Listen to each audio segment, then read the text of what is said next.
All right, thank you. It's getting late in the day, so thanks for sticking with me. Well, I've been busy the last 10 years or so. I'm currently at Cloudera, where I've been for about a year and a half, and have spent almost all of my career working on creating data analysis tools, and that was spurred largely by entering the working force in 2007 and finding that working with data was a whole lot harder than I expected. I was a mathematician and found myself programming, and very quickly ended up building tools for myself. And now it's almost a decade has gone by. Many of you may know me from creating the pandas project and writing the book Python for data analysis. Since then, I've been getting involved in the Apache Software Foundation ecosystem of projects. Working on a new project, which I'll tell you a little bit about, Apache Arrow, but I've been mostly doing Python and more and more C++ development and projects that use both. So I actually got quite a bit of material in this talk, so I hope you don't mind me going fairly quickly. But just to set the agenda, the topic of high-performance Python is it is a bit of a hot topic, and in the context of big data, many people do end up coming to the discussion of, well, why does Python matter in the first place? Like, why is it a language that is worth building for and spending a lot of time optimizing tools, thinking about performance, thinking about API design, and so forth? For that, and even talking about performance, it makes sense to define what is high-performance Python. Is that maybe it's an oxymoron, and a lot of people do react to that phrase as though it is an oxymoron, like, oh, Python can't possibly be fast, it is slow by its nature. That will bring us to how to think about building Python data software in 2016. And this can be especially useful in the workplace when you want to build something to be used by Python programmers, and thinking about how should you approach the problem, and if your goal is to build something that can perform well in production, how should you architect the software to achieve good results? And that will lead me to, of course, the topic of this conference, which is Apache Spark. I've looked in depth at many aspects of PySpark, and we'll go into some of those and some opportunities for the community to work together to improve the Python experience of using Spark. So there's plenty of reasons to care about Python at all, and I won't go into all of them. But over the years, and particularly in the last 5 years, Python has become a language of choice for solving a wide variety of problems, not just data problems to web development and of course data analysis problems, scientific computing. Pretty much across the board, you can find Python code holding together many businesses and research projects, and kind of in every field all around the world. One of the reasons that Python has been successful is that you can get a lot done in it as an individual. And many of you perhaps have heard of or read The Mythical Man Month, which is a book which describes the problem in that if you add more people to a software project, it can paradoxically make the project take longer to complete, which is a bit counterintuitive at times. And one of the nice things about Python is because you as an individual have a great deal of leverage and can put together a solution very, very quickly, it can make an individual extremely effective. And it can be used both in a software engineering setting, but also in a data science, data analysis setting. If you compare Python with other data analysis languages, the fact that you can go back and forth between exploratory computing, interactive data analysis, and building production software makes it extremely attractive for diverse teams that need to solve both of those problems. Another thing that's made Python successful is the fact that it is very easy to interface with native code, which I will be talking plenty about. So what is high-performance Python? So I can't claim to give a complete definition for it, but in my mind, it means software where when you interact with it, you are primarily programming in Python. Maybe you're doing 100% Python, who knows what's under the hood, but whenever you go to, iterate and maybe solve a different problem or kind of mix and match components and build a new system, you're working from Python. Maybe you're using the Jupyter Notebook or the IPython shell, but you're writing Python code and running the application involves using the Python interpreter. It's high performance because preferably the total runtime and resource utilization, and if you're using AWS, then the amount of dollars that you're spending to run the software hopefully should be within an order of magnitude, if not much faster, as compared with the equivalent system, constructed completely out of compiled code in Java or C++. A last aspect, which is very important to me, is that you can use the software to work with fairly large data sets in an interactive way, and that speaks to the benefits of Python programming in general, that it is extremely accessible. You can pick it up, play with data, work with fairly large data sets and get answers to questions as you're exploring the data very, very quickly. And I think one of the reasons that pandas and the IPython notebook has become so popular in the last 5 years is because it is so useful, and the experience of using it interactively is very, very nice. Now, if you want to make fast code with a Python interface, it means essentially, becoming at one with the limitations of the Python interpreter and other aspects of the Python programming language. So I guess I would call this having a healthy relationship with the Python interpreter. So when people say Python is slow, what they mean is the Python interpreter is slow. And slow is relative. If you compare interpreted programming languages across the board, you'll find that the Python interpreter is actually quite good. Making interpreters in dynamic programming languages is hard.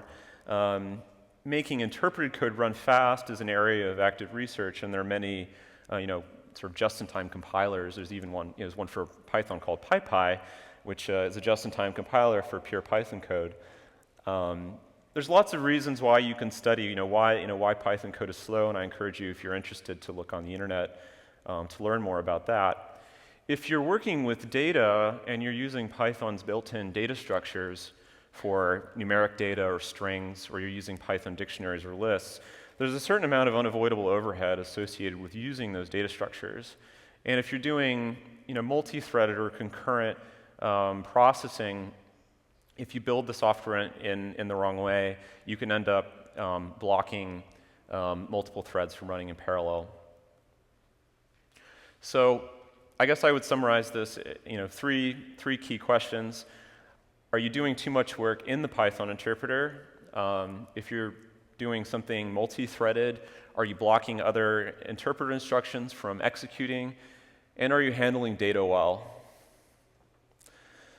So just to give you a flavor of what the difference between interpreted and compiled code looks like, on numerical data, so I wrote an example where I generated some random data, 1 million random doubles repeated 10 times, so 10 million values. That's about 76 megabytes of data. So iterating over it in a for loop, running a Python function on it that doubles the values and summing up all the values to produce a total. And you see it takes a little bit under a second, so 972 milliseconds.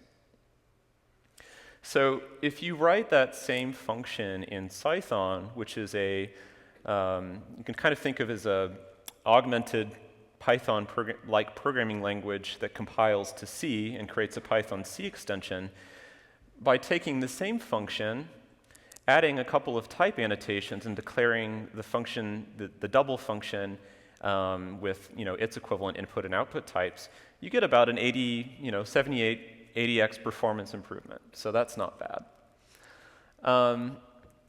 If you use NumPy, so no compiled code at all, so you run my double x times 2 function on the NumPy array, thus producing a whole 76 megabyte temporary array, and then invoking the sum function, which is a C function, pyArraySum, you only lose like 35% with an interpreted function call on the array, producing a whole temporary array, memory allocation, deallocation. It only is a 35% slowdown over the equivalent hand-coded thing. And if you just sum the array, it's twice as fast as that Python function. So, I haven't looked under the hood and what's going on there, but you can really go fast if you carefully optimize, compiled code. So I present this as a metaphor for creating fast software in Python, what I call like the submarine or iceberg metaphor. And what you see on top may be small and nice, but what's under the hood could be large and complex, hiding a lot of machinery that is responsible for the high performance in an application. So in Python suboptimally used might look like this, where you have data coming into the application being deserialized into Python data structures. You run a bunch of pure Python data processing on that code, producing new Python data structures, and then you serialize back out to a database or to some files or whatever. In general, if all of this logic is happening inside the Python interpreter, this is going to be really slow.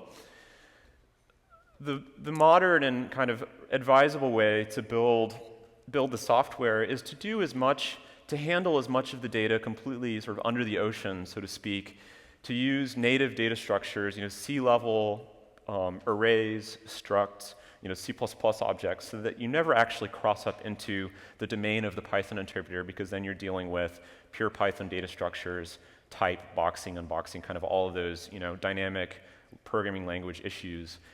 And so your Python logic, and what you as the user see really is just an orchestration layer for your fast code, which is written in C or C++. And if you do a good job of this, not only can you run multi-threaded, code, but it's very, very fast, and you can do all of your optimization work at the C or C++ level. It's hard to do this, though, and it's much easier because of the benefits of Python to write all of your code in 100% Python. So if you do go down this route, you are adding a lot of overhead to your development process. And there are tools to help you, but it's still more work. Even something so simple as reading a CSV file has a bunch of things, like if you were working to optimize pandas read CSV, there's a lot of things you have to think about, like what is the stream object that I get? Suppose you opened a file on disk, or you opened a connection to S3 or HDFS. You've got to think about how does that data get buffered out of that stream? How does it make its way into a Python bytes object, which is then handed off to some C or pure Python or C or C++ function, which then parses the data contained in that object. So you've got Python interpreter to think about. You've got synchronous, asynchronous I/O to think about. The data structures that are produced at the end. Hopefully a pandas data frame or something. But there's a lot of complexity in a relatively simple operation if your goal is to make that run fast. So for me, the thing that makes, in data problems, one of the things that makes the most difference is the data structures that you're using to handle data in memory. Because this is the thing that's growing bigger as you have more data. And so if your problem doesn't scale well, or if the amount of overhead for each value in your data set is large, then as you scale up to bigger data sets, the code will run much slower.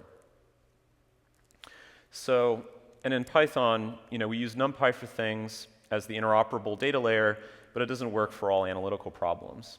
So what does this all have to do with Spark? And so if you use pandas, pandas is built on NumPy. NumPy gives us interoperable data, and I'll mention some of the limitations of NumPy later in this talk. So the two areas where there's development work to do to improve the performance of using Python with Spark, two places that I see most frequently. The first is what I call I/O throughput. So that is sending data from local kind of single node Python environment to the Spark process, and pulling data from Spark to Python. The other area is taking Python code that you wrote that implements your custom logic for your application and pushing down that computation into the Spark layer. So if you're a Spark expert, you'll know this from the rdd.map function or rdd reduce. If you're using Spark SQL, you may know the register function to register a Python function as a user-defined function. So I ran some benchmarks to look at some of these things, and I used the same. I created a 1 million by 10 column pandas data frame. And unfortunately, sending the data, pushing the data to Spark and pulling the data from Spark is actually fairly slow. And it is a bit of a cheap shot because I realized as I looked at these functions that not a lot of work has been put into optimizing them. But I wanted to talk about this to give you an idea of what would be necessary in order to improve the performance of this kind of I/O push-pull. So to kind of give you context for where this would matter, like if you had a local pandas data frame and you wanted to push that into Spark and then join it with some large data set that's contained in a Hadoop cluster, you could push that data using create data frame to create a new Spark data frame and then perform that join and go on your merry way. When you're finished with an analysis, the data set that is then in memory in the Spark process, you may want to pull back locally and work with in memory in pandas. This came up recently on the mailing list, and somebody suggested a solution, I should have credited them here, I'm sorry, in which calling map partitions on the RDD, and within the mapper function, we actually create a data frame, which then gets pickled and then pulled back and concatenated to produce the final pandas data frame, and that gets us up to about 25 megs a second. Recently, I've been working on another kind of multi-process-based I/O layer, improving the performance of the Hive Server 2 SQL interface, primarily for use with Impala, but could also be used for Hive. And I'd been using the pure Python Impala driver, which has pretty good performance in Python 2.7, but much worse performance on Python 3. And if you're interested in that, we can talk more about it later. We're building a new Hive Server 2 client in C++ with a Python wrapper and are able to get up in the 90 to 100 megs a second pull. And kind of what's happening here, SQL query executed, pull the data into Python into a pandas data frame with the appropriate data types and NumPy arrays and all that. So the point is not that this code is faster than Spark, it's more to say that it is possible to move data into pandas data frames at high performance. If you look at file formats, so I recently created a file format called Feather for reading and writing data frames, and on local disk, you're able to get into, with latest gen solid state drives, over 2 gigabytes a second reading data into memory in Python, from disk. This is, of course, like a hot OS cache, so there's little details here, but assuming we, even RAM to RAM, how fast is it to construct a data frame? We can do that, multi-gigabytes per second. Even CSV files we can read over 50 gigs a second, 50 megs a second. Just an aside, CSVs don't have to be slow. Some friends of mine over at wise.io created a new, just released today, a new CSV reader in C++, which is faster than Feather. So this thing that I talked about here, which is a binary data frame format, by parallelizing I/O and processing and reading data in parallel, which Feather doesn't do. It's actually synchronous. You're able to nearly saturate the I/O bandwidth on machines while also parsing and converting the data in a CSV file. So the I/O problem is very closely related to the way that Lambda functions are executed with PySpark. So if you look at the internals of the Scala machinery where Python, Python functions are evaluated, there is basically a task worker pool which is spawned. Spark streams data to these workers where they deserialize the stream and deserialize the Python function which has been broadcasted around the cluster, and then invoke that function on the data stream that's coming from Spark. The problem with this approach is that on the inner loop of this function evaluation, we effectively have the code map f onto that iterator. So we are invoking a Python function once for each value in the entire data set, which, as we've seen from earlier in the talk, is a recipe for suboptimal performance. And so this is not even remotely comparable because this is code which could run on a giant cluster versus data in memory on a single node.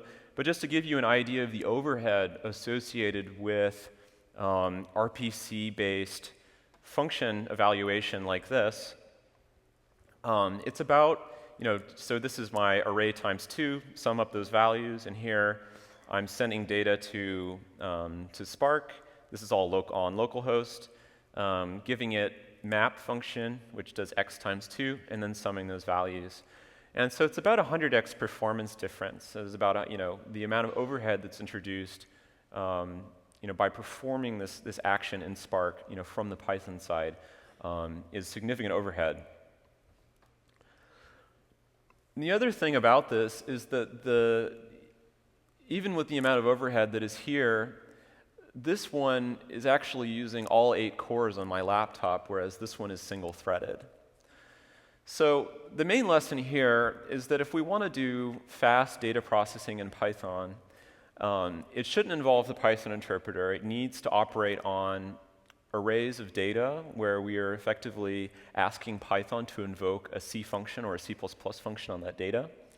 But that's a lot of engineering work. But it's doable, and we have a recipe for making it work for the kinds of problems that people use Spark for. So as some counterpoints to this, in many applications, the I/O problem may not actually matter that much. You may not be pushing data into the cluster. You may not be pulling data out of the cluster. Or the result sets that you're getting from your Spark job may not be that large, and so you never really face this kind of I/O bandwidth issue. Another thing is that because what I'll call maybe panda typing, to kind of like duck typing, if it walks like a panda, talks like a panda, then it's a panda. But Spark data frames are looking more and more like pandas, more and more like R, and so a lot of the code that you might have written using map, lambda, whatever, using lambdas or user-defined functions in Spark, you can now do with Spark data frame operations, and all that work is pushed down into Scala, kind of into the Spark, runtime compiler, and so you never have to deal with this, Python-based function evaluation. Another thing is that I'm working actively to improve the ability to read Hadoop file formats natively from Python. And so if you have a large result set which is being saved into S3 or HDFS in Parquet format or another binary format, you want to be able to read that data natively too, just like you would read a CSV file in Python with good performance. So you can completely sidestep kind of this issue in some cases. So a project that we are working on with the open source community to improve the data interchange with systems like Spark is called Apache Arrow. You as a user of these systems will probably never see Apache Arrow directly, but the idea of the project is to create a specification for data in memory that represents the kinds of structured data sets found in SQL engines, in Spark, in Pandas, in R, and many other projects. And we spent a great deal of time last year and the beginning of this year really working to understand what are the kinds of data interchange problems that are faced by many big open source big data projects, and seeing if we could find common ground to work together to build a solution that will work for a large set of open source projects. Independent of the memory sharing, you want to also be able to use these data structures in memory to perform computations and to achieve the kinds of performance that you see in modern kind of in-memory analytical data analysis systems. The way I like to think about the data interchange problem that Arrow helps solve is that me as a Pandas user or Pandas developer, every time a new system comes to the table, we've got to figure out how to build data connectors into each of these each of these systems, and you end up with this n-choose-2 combinatorial explosion of data connectors. And by having a common data interchange medium at the data structure level that can be sent and received without serialization, that we can send arrow memory around between these systems. And it may not be the optimal code path for any given pair of systems, but at least it's the table stakes.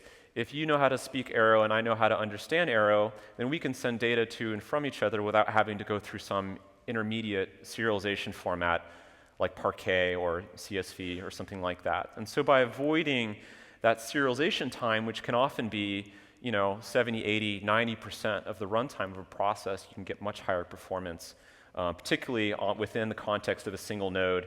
Kind of you think about like the Spark, streaming data to Python to run a Python function on it, that would be an ideal place to use this.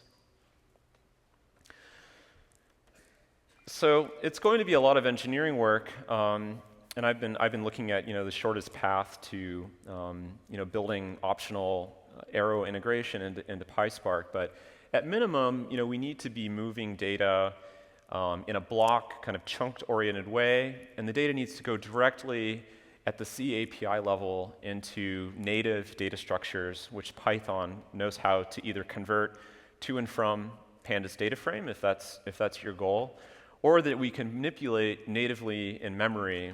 And so I envision building a library of native analytics for Arrow memory in C or C++, so that we don't even need to go to convert to and from Pandas to perform certain kinds of operations. On the Python side, if you think about the data model of Spark SQL, so that is essentially JSON, but structured in memory, designed for analytics, we need a data structure where we can put that data in memory after we've pulled it across the wire. And unfortunately, NumPy doesn't provide the level of flexibility that we need to deal with maps and arrays and unions and kind of the nested, more complex types which are found in Spark SQL and other modern structured data analysis systems. We can use it for I/O, so push and pull Pandas data, that's a no-brainer. What is more work is figuring out how to incorporate a vectorized, block-oriented function evaluation mechanism so that we can run Pandas-like code on partitions of data that are coming across the wire from Spark SQL. So things to figure out, but the benefits for Python users are that your code will run faster and you'll get more work done. So if you're interested in learning more about the Feather file format, one of the reasons that we built Feather was to socialize within the data science ecosystem the idea of interoperable data. So I met with Hadley Wickham, who's very famous in the ARC community, at the end of January, and we said, well, why don't we create a file format that is binary identical, that can be read and written in both Python and R. And so we did that, and it's a very simple file. We used Apache Arrow for the memory layout. We just put the bytes on disk.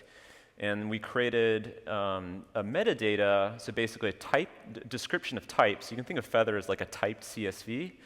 So we defined metadata and data types sufficient to capture all of the data types found in Python and R, which was a useful exercise to be able to define the requirements that Pandas users and R users currently have. So architecturally, kind of per the submarine model or the iceberg model or whatever you want to call it. So for Feather, we used this precise approach. We created a core library in C++. Hadley wrote bindings for R using RCPP. I wrote Python bindings using Cython. So RCPP and Cython are kind of semantically the same kind of tool. And we got something that is very, very fast, and we were able to share quite a lot of C++ code. So I'm out of time, but at a high level, I think Python has been has been really important for the Spark ecosystem, and it's essential that we improve the low-level data interoperability so that we can have better performance in the future. And I'm excited to work with the community to help make this happen.